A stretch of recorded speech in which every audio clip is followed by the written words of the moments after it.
Okay, got everybody here. Good morning. Welcome to The Juice. We have a great panel today. Our topic is food acculturation, so we'll have a lively discussion. I'd like to welcome all our panelists and welcome Jorge, who's joining me this morning as a co-host. And welcome to Murphy, who, as always, is our behind-the-scenes technology guru. But panelists this morning are Darel Ross from 40 Acres, Vincent McIntosh from Irie Kitchen, and Rob Lee from the soon-to-be-open Krock. So we're going to hear some background on each one of the entrepreneurs, the restaurants, and then we'll kind of launch into the discussion. But Jorge, why don't you? We've been having this discussion for a couple of weeks now. It started out on Jorge's show, and then we had some panelists a couple weeks ago on The Juice. Let's talk about what is the whole topic of food acculturation, and how did we kind of bring this to the forefront of our discussions? Yeah, good morning, everyone. Good morning, Laurie. Good morning to the panels. Good morning, Murphy. I haven't had my coffee yet, so I'm still kind of half asleep, as Laurie noted earlier. It's interesting that about a month ago, it started off just as a Star Garden discussion, kind of took us into, covering this important topic of food acculturation. And we noticed, how specifically in the Latino community, a lot of Latino restaurants were opening up in West Michigan, but yet coming up with different foods and different new concepts of food that was not really traditional or ethnic, to our culture. So, we kind of started joking around about, well, that's more like a Taco Bell kind of taco, and it's not really Mexican food. So we're like, okay, so what's Mexican? What's traditional? What's authentic? And so at my show, Emprendedor X, we ended up inviting 3 different restaurant owners from different Latin America origins, and just started talking about their food and the importance of keeping it traditional and the importance of, basically respecting that culture. So then we brought that same show to The Juice, because my show Emprendedor X is totally in Spanish. We're like, well, you know what? It was such a good topic. Let's bring it to The Juice and let's focus on doing it in English. So we did that with you, Laurie, a couple of weeks ago. And now, we're continuing the conversation, but with different ethnicities and different traditions. So thank you for inviting me, and I'm here, and I'll let the panelists talk. Yeah, I think, like Jorge said, it was a really interesting discussion, and obviously it doesn't just apply to Latino restaurants. It really applies to every culture, every ethnicity. And I think we had Chef Oscar from Mexo on, and one of the things I thought was really interesting that he said in the discussion was he actually made he differentiated the term authentic and traditional. And he prefers to talk about food in a traditional perspective, because he was saying that even in the Mexican culture and even with Latino restaurants, you could be in a different part of the country, and certain foods and certain spices and certain ways of cooking are more traditional of one aspect of culture versus another. So it is really interesting. And I think the other part of the discussion that we'll talk about is, when the perceptions of food and ethnic food,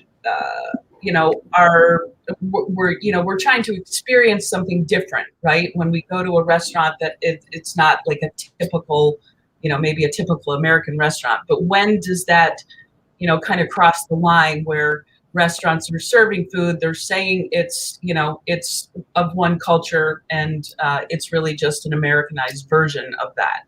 And so that's kind of where we're going to go with this. But let's start out with, I want each one of you to kind of give a little bit of background. And I know, like Darel, you're opening back up this weekend. Rob, you are opening in a couple weeks. So kind of talk about where your restaurants are right now in the, the state of things, sort of as we're coming out of the pandemic. So give a little intro and then tell us where you are. Why don't we start with Darel? Oh, thanks. Thanks for the invite. Thanks for being here. Darel Ross with 40 Acres. Our grand opening or grand reopening is this Saturday, Juneteenth. But we're having the soft launch today and tomorrow. So we are literally opening as we speak up right now. And talk a little bit about the restaurant. I mean, I'm sure most people know about 40 Acres. Yeah, so 40 Acres from a cultural aspect is Black food, African American food.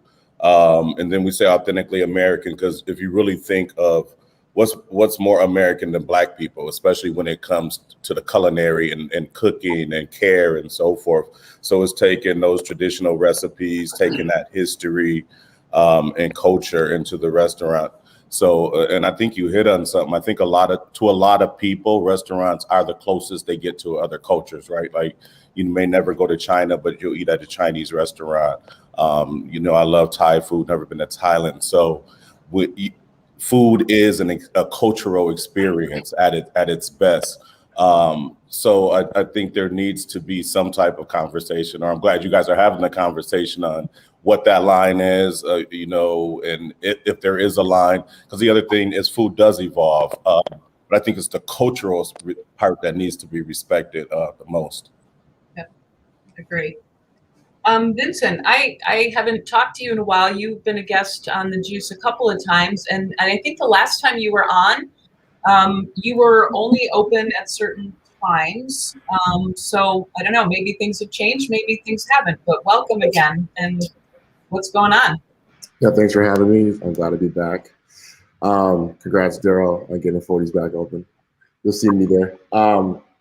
Yeah, so we're still on weekends, and part is because of staff. Staff is hard right now. Mm-hmm. Like getting people I guess it's easier now to get people in the door, but it's hard to keep people motivated, right? Mm-hmm. Like people don't work this day, but they don't want to work tomorrow. They might want to work Sunday, but they don't work, right? So it's like kind of that weird thing going on. So that's really hard. But with our model, we're typically to go. So anyone that's listening right now, I own Irie Kitchen. We do Caribbean food. We've been around for almost 4 years now. We're like in Caledonia, so we're not in like the mix. We're kind of outside, but that's cool. But yeah, so yeah, staffing been hard, getting people motivated been hard, but being on the weekends has kind of been a new model for us, and I don't think we're going to go back. Mm-hmm. I think I run a better business that way. I think I might expand my hours on the weekends.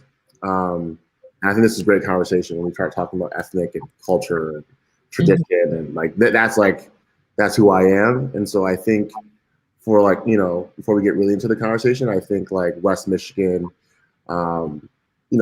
I think a few people want that, right? They're looking for that. They're looking for different food. They're looking for authentic food. But I think we just leaned more into being special, right? I think when people think about us, when you do it authentic, you're not doing the Americanized version. Like you kind of have to be a special occasion, right? Like mom's birthday, anniversary, at a stressful day. And so that's how we're just kind of leaning into that, right? Like before I was trying to become every day.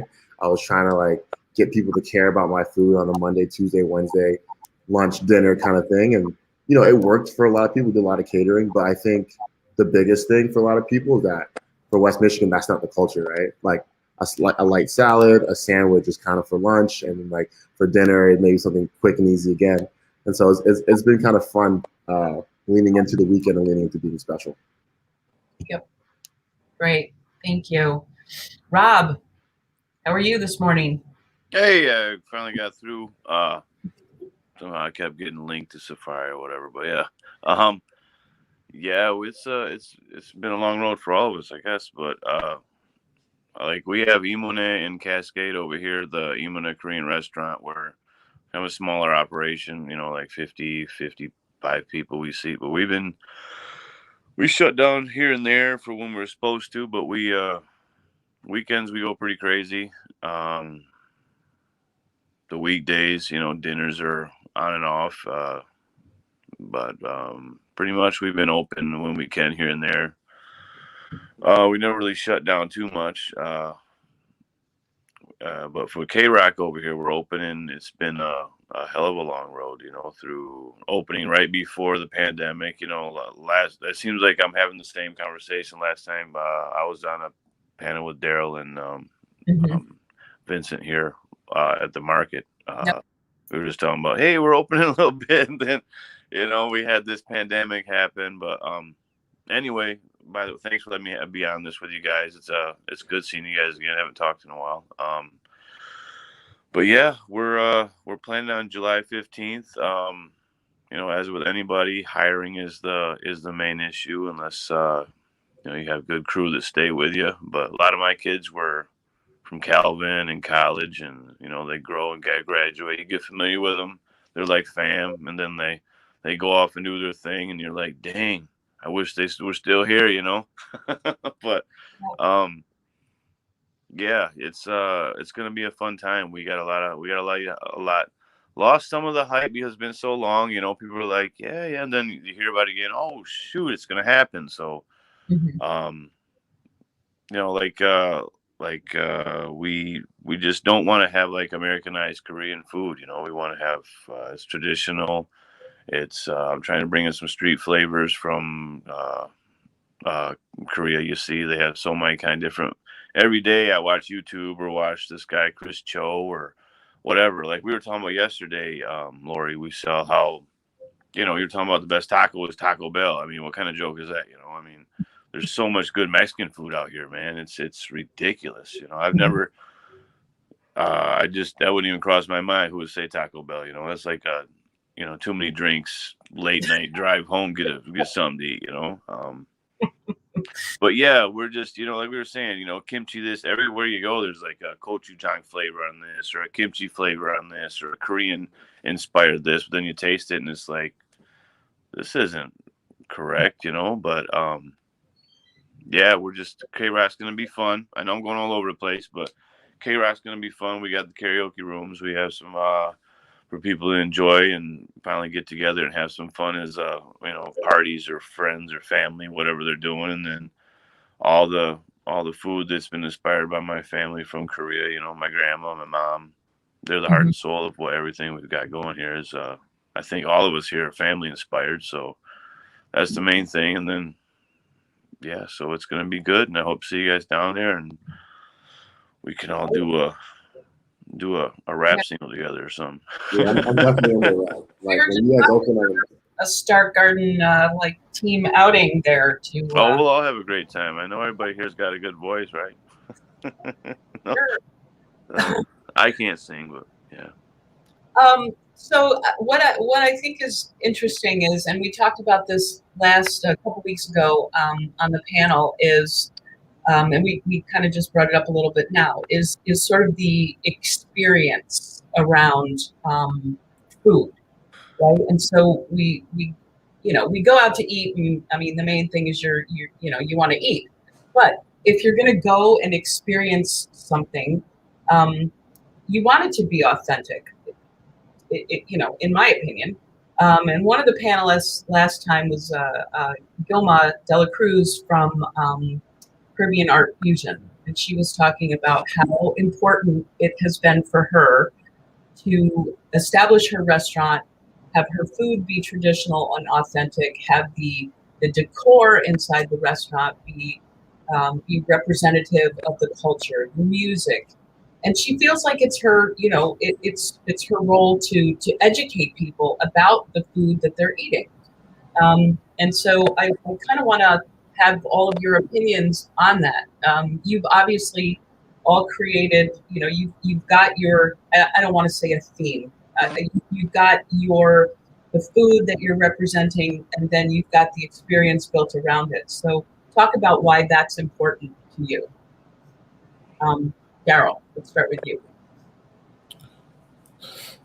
Wow, I'm thinking as you're talking, it's just I don't want. It's just who we are, right? We don't have to pretend. So it is, like Rob said, I'm bringing my grandmother into the kitchen, my mom, recipes, food I've been eating all my life. So I don't think the thing about being authentic is you don't have to overthink it, right? It's really just bringing yourself into the food and into the experience and into the culture. I think that's what is, I think, sometimes upsetting and troubling when that experience is hijacked, or when that culture is hijacked, or when, you know, Taco Bell uses gratuitous use of, like, you know, a sombrero or something, you know what I mean? And it's not really the culture, because it's who we are.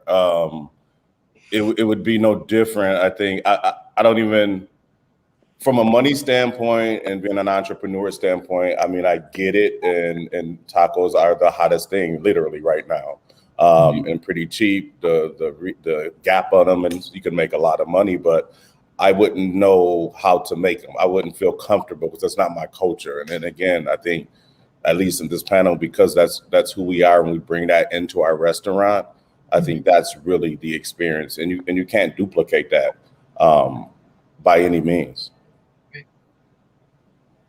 Vincent, what do you think? Yeah, I agree with Darel. I mean, it's who you are, right? Like, I grew up eating curry goat. I'll die eating curry goat. You know, it's kind of just like, it's in my blood. I do, you know, I wasn't on that panel, but I agree with her. I think being authentic and doing the best you can to teach your market, right? Like, go to Darel's part, but being an entrepreneur is like, you have two sides of your brain, right? Like, you're trying to do something that is your vision that you dreamt up about. This is what it has to be, right? And so you're trying to see that into the world, and then you have the market. And these are people that pay your bills, these people that pay your staff, right? So then it's just like, okay, if the people don't want authentic, then what do they want from you, right? And so the question is, like, how can you still be traditional, or how can you make your authentic food differently? Like, our first 6 months in business was us tweaking our food for the West Michigan market, right?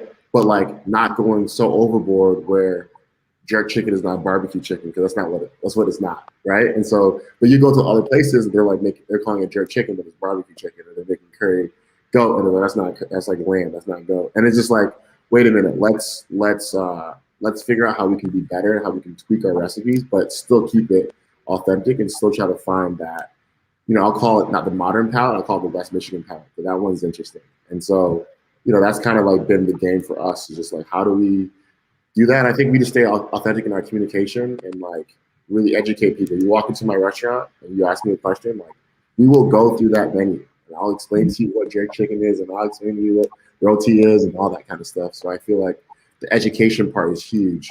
You know, the fact that people think Taco Bell is the best taco in Grand Rapids is just like unfortunate. You know, like, that's pretty, like, it's funny to laugh about, but it's like, no, we have way too many good Mexican restaurants, Latino restaurants in Grand Rapids. Like, you know, I love that cuisine. So it's just crazy to me that was actually, like, voted that, you know? Yeah. Rob, you want to weigh in? Sure. It's just cooking from your heart and being authentic, and delivering something that you think that you grew up with, like Darel was saying, and Vincent's putting out there, that, you know, you got to work with your market, but also, you know, like, basically with all the fads that come out, you know, people think, you know, gluten-free or whatever, the new diets that come out all the time, that people try and come in and say, hey, I can't eat that. Well, you know, for instance, I'll have people come in and eat, and then there'll be like 3 people out of 4 at the table and say, I can't eat soy. Well, you know, and my first instinct in my head is like, what are you coming to an Asian restaurant for, you know? But it's like, you know, I can't really say that, and I'll try and find them something they want, you know? It's like, but it's just how you got to deal with it, you know? It's like, you know, I'm not going to go to a vegan place and say, hey, I'm a carnivore, you know? It's like, you know, I was joking with my wife about that the other night. She's like, yeah, it's funny, but, you know, there's all kinds of different people in the world, and you learn something new every day. So, but keeping it authentic is what we do, and why we do this is to show people what each and every culture has to deliver, and there's something good at every single one, you know? Yeah. So how do you differentiate, though? Like, you know, there tends to be trends in food, right? So, like, we were all saying, like, tacos are really popular now.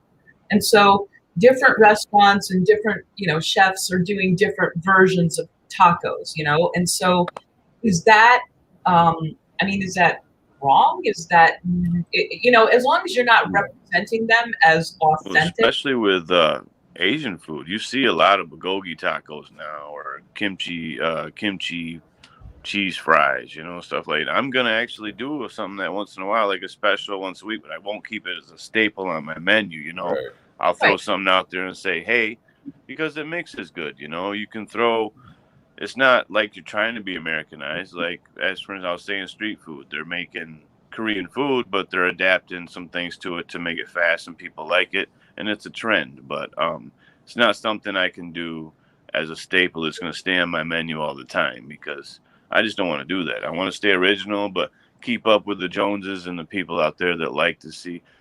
Because food's always a changing item, man, and you're always learning. Wow, this flavor could work with this. This could be fun with this, but you can't go away from your roots. You got to stay strong to what you've grown up and done, and that's what keeps you going. But yeah, like you're saying, tacos, you can put anything in a freaking shell and call it a taco, but Right. it just has to taste good, And Yeah, and I'm not saying you wouldn't. I'm not saying you never see a brisket taco on 40 Acres menu, but you're not going to come into 40 Acres and the menu is in Spanish, half in Spanish, and a play off of Latino culture and so forth. I mean, we have a soul roll, which is like an egg roll with soul food in it.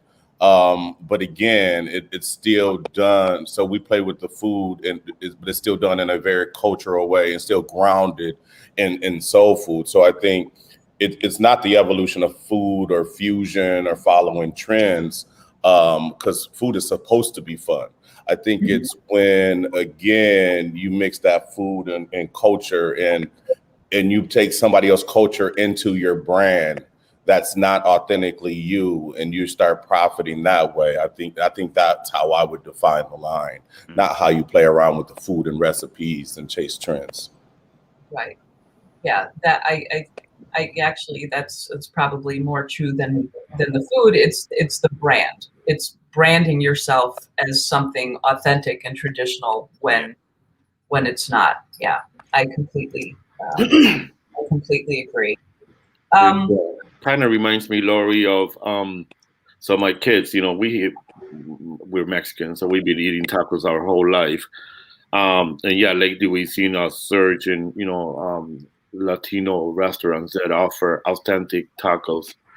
Ironically, my kids prefer to go to Char for Asian tacos, just because of the distinct flavor. But one of the things that I appreciate about Char is that they don't claim to be authentic. They say Char Asian tacos. And I agree. I mean, you can put anything on a shell, and it's considered a taco. But I think it's when they use the term authentic, that's kind of, condescending and disrespectful to cultures. Yeah. No, I definitely agree with that. And I mean, you can, if you look at typical like chain restaurants, they'll have versions of, there's Italian food, there's Mexican food, there's just, there's kind of that, and I hate to say bland, but for the most part, it is. It's just sort of meant to feed the masses, and it's not necessarily that, that real true experience. The biggest acculturation, if you think about it, is probably KFC.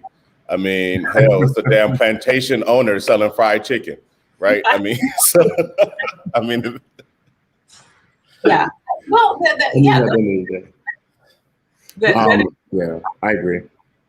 What? Go ahead, Vincent. I was gonna say, I think there's a difference, right? If you come from a culture and then you're making your food, I call it American, then I think that's okay, right? I think Rob can go knock out some kimchi tacos because he actually knows how to make a really killer kimchi. He actually knows how to make a really killer Korean beef. Like, he knows how to do that.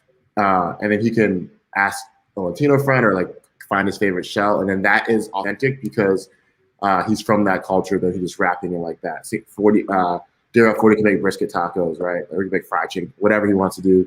Because we're from the culture, when we're creating something, it's not like to your point, like a big franchise who has food scientists and who's doing food trends being like, okay, people want chilies on stuff. So we're just gonna throw chilies on 30 things in all our different restaurants and see which one bites. So I think that's different than coming from outside the culture or outside of both cultures, what you normally see, right? So who's not from either or culture, then pull it and try to say this is a thing, and and then it missed the mark, and then it'd be wrong authentically, flavor wise, taste wise. But then I think the confusing part is then to see that win is where I think for us is like the mind blow, because you're like, wait a minute, like, you didn't do any of this right, but now this becomes a staple. Like, I'm not gonna say the name, but there's on the west side, there's a new taco spot open. I think you guys all seen it, and like, to me, that's like a Taco Bell at the bar, and I'm just every day, I can't believe like this spot is packed every day, like every day, and so I'm just like, this is nuts, right? But it's kind of like the game, right? As an entrepreneur, you're like, this is nuts, like. Maybe I should start doing a hard shell with cheese on the bottom and act like it's a new thing that no one's ever done before, and then sell overpriced margaritas. But that could be a smart business model. But to you guys' point, yeah, I agree. I was at a conference a couple years ago it was a food conference at the Culinary Institute out in Napa Valley, and they had all kinds of speakers, and one of the speakers was talking about, it wasn't really food scientist, but it's a way to study trends in food and apps and like ingredients that people are gravitating towards. And I think they were using the example, this was a couple of years ago. So it was when kale, everybody was doing stuff with kale. And it was like every different restaurant was coming up with some version of something using kale and Brussels sprouts. And so, I mean, there is that fine line, I guess, like you were talking, Vincent, you want to be authentic, but then you also are an entrepreneur. You want to appeal to people. You want people to come into the restaurant. And like right now, there's hardly a restaurant that you can go into where there's not some sort of Brussels sprout thing on the menu. Right. So, I mean, when do you decide that, okay, I'm going to jump on that bandwagon, or, you know what, that's okay. I don't need to get on that one. I think Rob highlighted it, right? Like if you have your authentic staples there and they're good and they're locked in, like I think if you're an authentic restaurant, like why not play, right? Like tacos are hot, but chicken sandwiches are hot. Like I've been selling this chicken sandwich, it's crazy. Like, and so for me it's like, but like before the pandemic, I would probably never make a chicken sandwich because I go, well, that's not really Irie Kitchen. Like Irie Kitchen is authentic Caribbean food. Not saying we don't eat chicken sandwiches in Jamaica. I'm just saying that like that wouldn't be what you will find normally on like a menu or like you go to somebody's house or you go to my grandma's house in Jamaica, right? You won't see a fried chicken sandwich for dinner, right? But because the things shifted and I saw the trend of chicken sandwiches, I'm like, why can we not make one, right? And this is an Irie chicken sandwich. Right, and I don't know if you guys ever had it, but people, it's like it's crazy, like it's really good. I could be biased though, but no, it's a really good chicken sandwich. Yeah, but yeah, yeah, it is. Yeah. Well, so people coming into restaurants, how do you work? I mean, do you work to educate people, or are you assuming that the customers in the restaurant they're maybe trying something for the first time, they're regular customers, they love the food, how important is it for you to feel like people really, really understand what they eat, or are you just happy that they're there and they must like the food? I think you try to educate people, right? Like you do your best. Yeah. For sure. Well, like with Korean barbecue, it's a lot of we're bringing out marinated meats to the grill, and people to cook and have them. A lot of people have never done it before themselves to cook. Do we cook it? Do you cook it? There's the grill and the table. A lot of places where, like you go to LA, New York, a lot of places, especially the Korean ones, they will not. They'll be right over you saying, "Hey, get out the way. We'll cook it for you. Cut it up and just eat. And start piling on your plates." And people here, you have to educate them and show them where to put the meat on the grill and the cooking times and what sauces are for what. And those are a lot of things that you have to go through and tell them what flavors are in which meat. Some are not marinated, some are, and then what side dishes or panchan you can mix with which meats that taste well together. Use a lettuce wrap or not use a lettuce wrap, maybe a perilla leaf, whatever you want to do. But you just gotta. It's a lot of education and showing them how to eat it, and they get the right flavors in their mouth and the right mix, and then making them want to come back. So Yeah, I would say it's always an educational experience, and it's always educational and it's always an experience, right? Mm-hmm. So I think again that's what makes it more important, because to Vince's point, like shit blows up that's doing it wrong, but you're still teaching. You're just teaching now that the Latino culture is whitewashed and it looks like this, or that soul food is really, served through a drive-through. So I think that's the scary part is we're always teaching through the experience that our restaurants provide. And it's the responsibility, if you claim something, I guess, to me, you have a responsibility to be it and represent it the best you can, not just monetize off of it. Yeah, I think the hard part too is like, I was just thinking about that when you say soul food through a drive-through, right? Like that is that's hilarious, because like that is like the experience. When you're trying to do something that's plated and try to do like a higher experience, people either from the culture or not from the culture probably like don't know how to handle it in a certain way, right? And so to Rob's point, that's an opportunity to like educate people, because I've never met somebody that didn't want to learn a new thing. I never met anyone that like didn't like learning new things. So I think that's an opportunity. But I think what you're alluding to, Darel, is like, man, like the worst thing that could happen is like someone taking a dish of yours that's from your culture and then making it completely different, and then that becomes the staple, and then they eat your thing and they think your thing is wrong. Right? They're like they think, no, that's not Korean barbecue. You're like, wait a minute, how are you gonna tell me what Korean barbecue is? That happens though a lot in a lot of different in every aspect of food. Like in our food, your guys' food, Chinese food, Mexican food, whatever. That's basically what we're talking about today, right? Like, well, yeah, I mean, because you have people that go to restaurants where it's, everything's been sort of assimilated into the Americanized version of what that is. And then they actually come and experience something real traditional. And so the perception is that the Americanized version is what they're used to, and the true way the dish should be made. And then it's like, oh, wait a minute, this isn't what I expected. This doesn't taste the way I expected. I mean, the burst of flavors we get from eating at each one of our restaurants is amazing. That's the thing about food. You don't want to go somewhere and just throw it in your mouth and be done. The flavors I get from eating Caribbean food and soul food are just, it's like, having a party, in your mouth right there. It's good times, and it's what do they call it? It's one of the senses that you just love to have, and for instance, I did get I caught the virus a while back. And I lost my taste and my smell, and that really, like, I didn't believe it. I was like, what? And then a couple of days later, you're like, what the? You can't smell, you can't taste. And then when it comes back, you're like, wow, man. It's just like a big slap in the face, because it's just, I don't know how to explain it. I don't know if anybody else has had it, but when that happened to me, I never want to lose that again, man. It's what you do. It's like a doctor losing his hands, I mean, I'm not a, whatever, but it's a very realistic wake up experience to realize how much that matters, especially the profession we're in here. So I got a question for you, Rob and Darel. You think because like we just are so used to eating, and in Georgia as well, like flavorful food, that we're just kind of like used to like things that taste great, and that it's kind of just like we're always gunning and looking for those hole in the wall spots, or the spots that like, no, we want to go get Thai food. We're not trying to get a Panera for lunch. Sorry, Stacey, I don't want Panera for lunch today.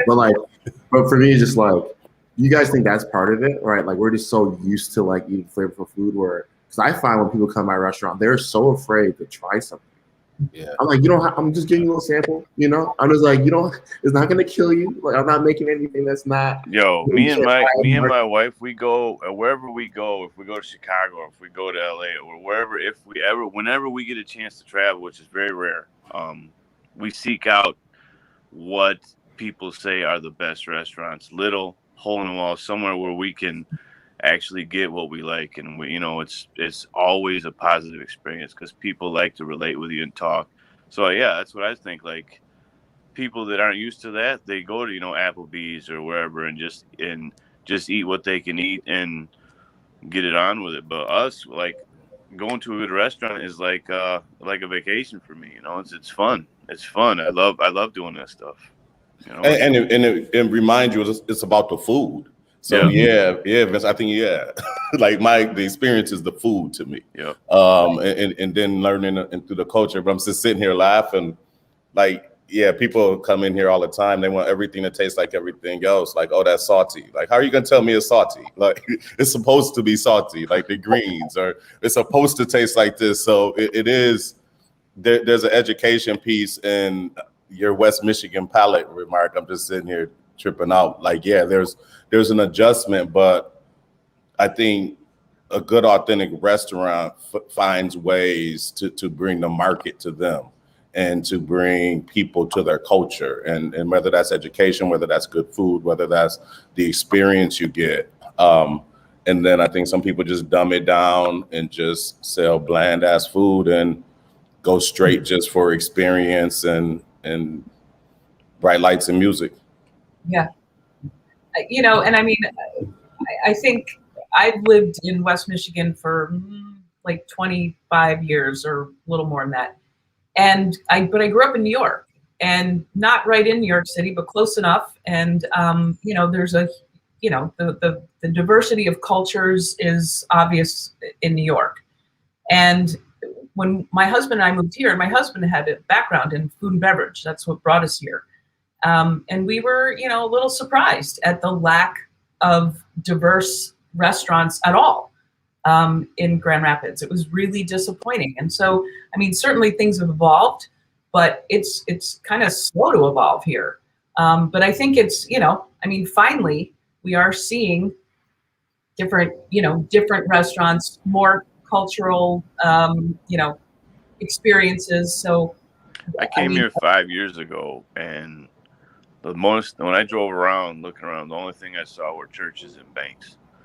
I was like, wow, there's so many churches, so many banks. There's like that's the main thing I noticed everywhere. And then, but yeah, it seems like they're trying, especially, Star Garden in downtown Grand Rapids, and trying to bring some diversity out here, man. It's gonna happen. It's gonna happen. We're getting here. We got 3 right here, and we got a few more coming. I think that's like the biggest thing, right? The market is the market, but I think business owners can kind of shift the market. To Darel's point, like, I think us encouraging more people to do what we're doing helps everybody. I think the thing when you're in a smaller town, people it's so competitive, right? And so people think, or people get afraid to do something else or do a similar thing. I'm like, no, look at, the Latino community is crushing it. There's 50 taco spots, right? And they all do well, right? And so the point is, the more we can expand our culture, the more people you can reach.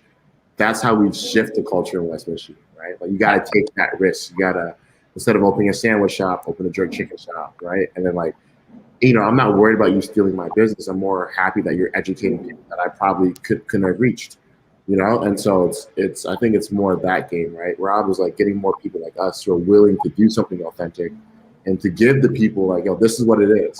Because if we're more shying away from it, or we're not taking those risks, it'll never happen here, right?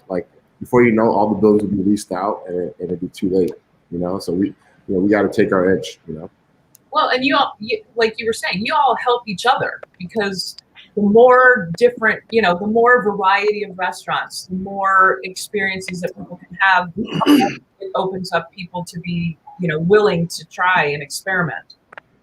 And so, you're, technically you all own restaurants, so you all are competitors, but not really. It's like, a mass of great restaurants is going to just draw more people into that whole experience.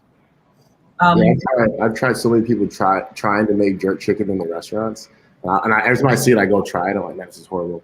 And I'm just like, man, if like someone else like just opened a spot here, right? Like I'm eventually gonna do it, but just like, man, just like put something here and just take the risk, because like people are buying it, right? If the chain or the bigger restaurant group wants to push an item out, they're making a bet, they're making a call, they're saying that their customers want this, right? So yeah. I was going to ask this before we got sidetracked into something else, but what do you think when restaurants celebrate holidays? You know, I mean, obviously we all celebrate holiday. Food is a big part of all of our holiday celebrations, and it seems like every culture has a different way and a different that they bring to that experience. But you know, does every restaurant that celebrates, and we laugh about this all the time at Stark Garden about Cinco de Mayo, but you know, you see restaurants celebrating holidays that have nothing to do with what they're meant to be, and yet, you know, is it okay to do that and have a party? And there were so many restaurants that did Cinco de Mayo with sombreros and you know this and that. It's like it's not even real. The holiday's not even real. Yeah, my friend was in Mexico during Cinco de Mayo, and he was like, "Dude, where's everybody at? What's going on?" He's like, he's calling his friends. Everybody's in America is going crazy, and I'm out here sitting here by myself. What the hell's going on? Yeah. Yeah, but I mean, you know, it happens. It's yeah. marketing. I mean, as long as it's not commercialized, like Cinco de Mayo, I think. Again, it's just what are you authentic to? And I think one of the things that restaurants like ours do is raise the bar for fake restaurants, right? Because you do have an option to get authentic food, and you do have an option to get real jerk chicken. But yeah, I can't see myself serving green beer on St. Patrick's Day. But you know, do we sell more beer? Yeah, you know what I mean. So like, yeah, but should we though? That's what.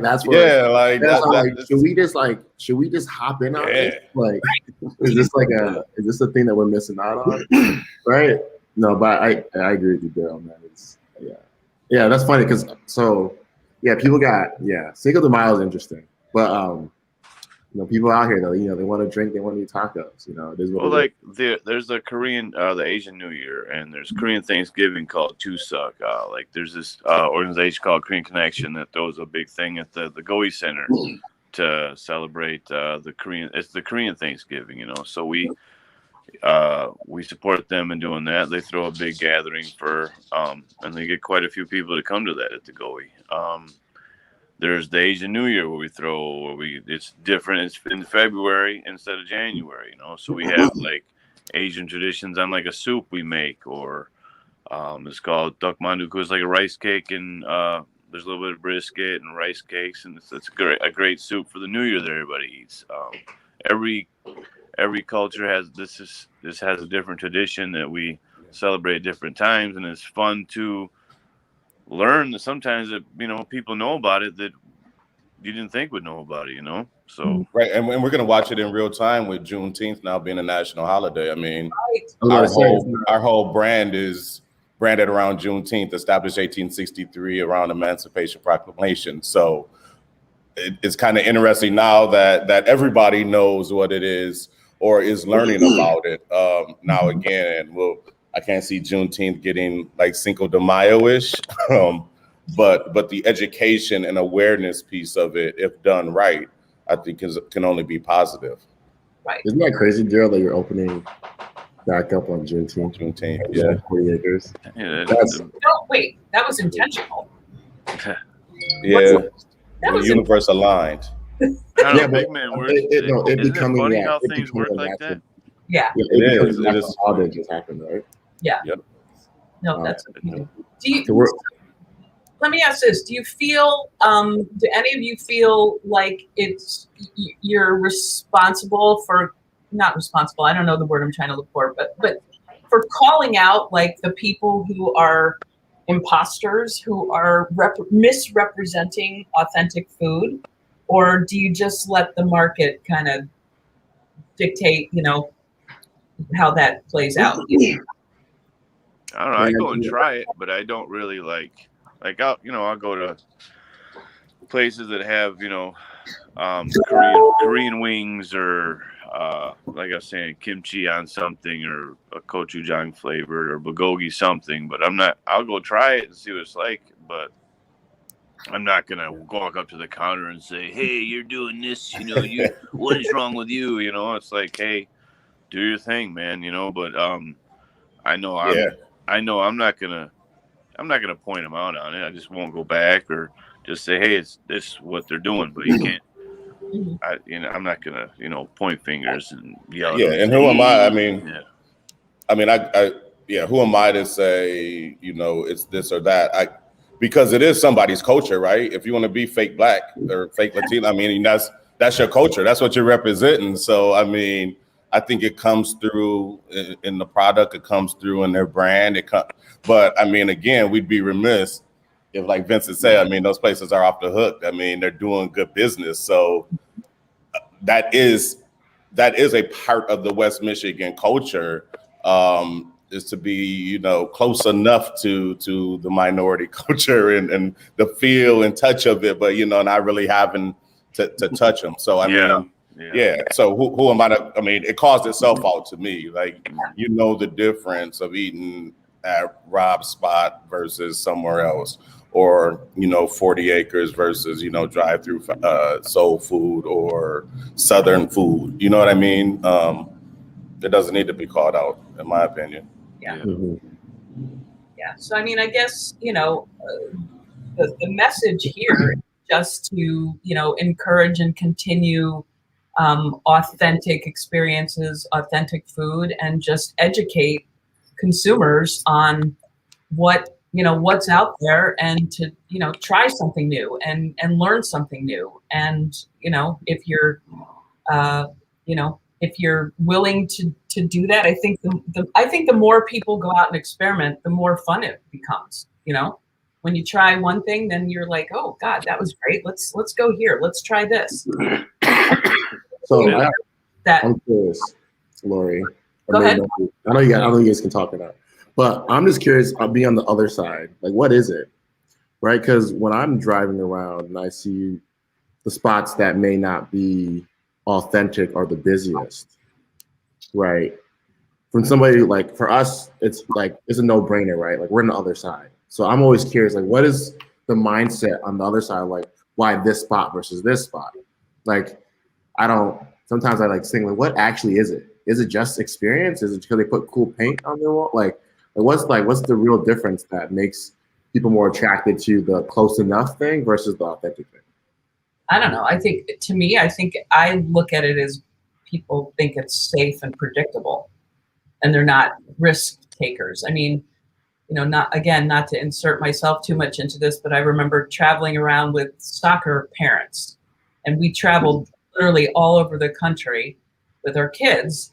And every place I went, there was half of the parents would try to seek out, like, what's the cool local authentic restaurant that we can find, and then the other half of the parents were looking for the Applebee's and the Panera. And so I just think it's a mindset. I don't know. Mm-hmm. I don't know. Jorge, what do you think? What does anybody, Well, I think, one of the things that we discussed at my show was the difference between acculturation and assimilation. I think acculturation is keeping your own culture. And even if you experiment with the foods and come up with new concepts, I'm looking at this gift card that I have here from Bellline Bar. A burrito is like the best burrito in Grand Rapids. Well, burritos are not Mexican. If you go to Mexico, we don't have yellow cheese. We don't have sour cream. We don't have ground beef. And that's a perfect example of assimilation versus acculturation. Assimilation is when you truly take over another culture and basically, terminate it. Where acculturation is the fact that you can go down Division Street and be able to find some regional authentic tacos that even though didn't make it to the WGRD promotion and marketing of the best tacos in town, and it was all these other restaurants that were non-Mexican, that we all know that Vincent's alluding to, that they're super packed and super busy.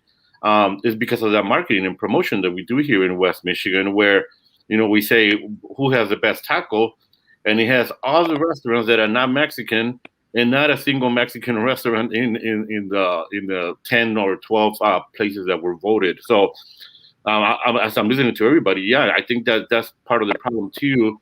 That even in West Michigan, we market what's not authentic, if that makes sense.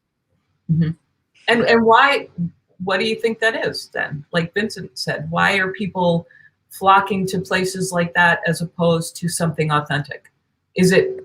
I think it's playing safe. I think it's the experience. I think that, and when I was president of the Hispanic Chamber, part of my mission was to make sure that, the authentic restaurants on Division or on Burton or wherever did also step up to the plate as far as the experience, that they're delivering to customers. And I think that, I think someone said people just want to play safe.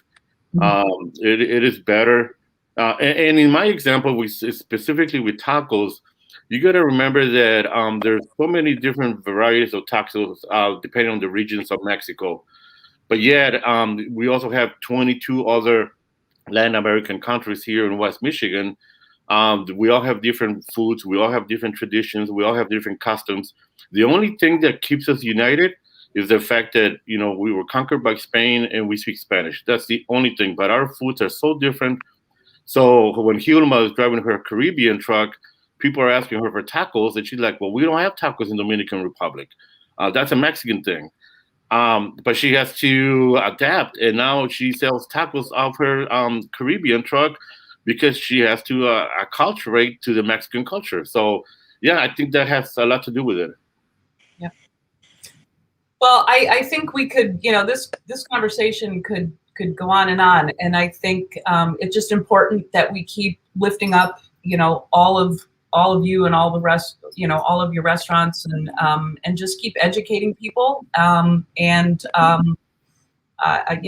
think we're on a good track. But we do have a quick question, and I just have to, in full disclosure, the Start Garden team has another meeting that we have to jump onto. So let me do this question real quick, and then we're going to wrap up.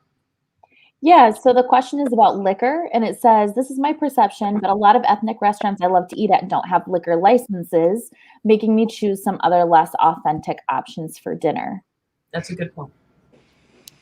Facts. Yeah, I agree with that. I was just about to say that. I was like, yeah, a lot of those spots don't have liquor licenses. I think that is like the biggest thing. Yeah, that's good point.